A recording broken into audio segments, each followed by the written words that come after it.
गोष्टींचा उल्लेख करावा लागतो। ती माहिती आपण लपवू शकत नाही, ती पब्लिक डोमेनमध्ये असावी आणि पब्लिक डोमेनमध्ये उमेदवार आपला श्रीमंत आहे, गरीब आहे, क्रिमिनल आहे, फ्रॉड आहे की नाही हे सगळं त्या निवडणूक ॲफिडेव्हिटमध्ये टाकावं लागतं। 2 क्रिमिनल FIR श्रीमती किशोरीताई पेडणेकर यांच्यावर दाखल होऊन सुद्धा त्यांनी त्याचा उल्लेख त्यांच्या इलेक्शन फॉर्ममध्ये केलेला नाही। आता कायद्यामध्ये तरतूद अशी आहे आणि सुप्रीम कोर्टाचं पण त्याच्यामध्ये डायरेक्शन आहे।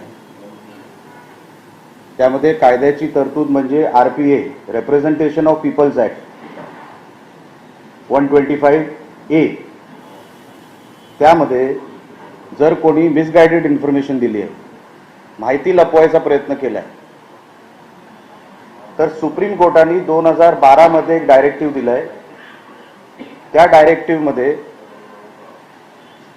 त्या कॅन्डिडेटचा किंवा त्या कॅन्डिडेटचं डिस्क्वालिफिकेशन झालं पाहिजे असं 2012 मध्येच ऑनरेबल सुप्रीम कोर्ट यांनी डायरेक्शन दिलेलं आहे। असं असून सुद्धा श्रीमती किशोरीताई पेडणेकर माजी महापौर आणि ज्या आता वरळीमध्ये उभाटाच्या वॉर्ड नंबर 199 च्या कॅन्डिडेट आहेत, त्यांनी ही इन्फॉर्मेशन लपवली। आपण कायदेशीर तक्रार देखील केलेली आहे। सन्माननीय सोमय्यांनी त्याच्यावरती रिटर्निंग ऑफिसर जे आहेत त्यांच्याशी बोलून त्यांनाही तक्रार दिलेली आहे आणि आम्ही सुद्धा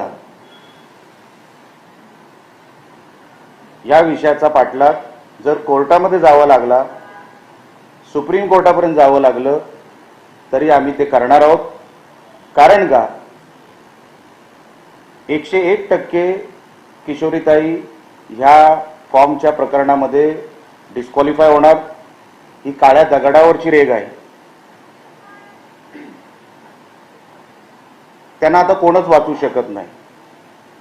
मी वरळीकरांना आवाहन करणार आहे, मी त्यांना विनंती करणार आहे की अशा कॅन्डिडेटला आपण चुकून जर निवडून दिलं तर निवडून येणार नाहीत, पण चुकून जर निवडून दिलं तर 6 महिन्यांनी परत रिइलेक्शन, मग ते परत ट्रॅफिक, परत सगळ्या त्या प्रचाराच्या इव्हन उभाटाच्या कार्यकर्त्यांना माझं सांगणं आहे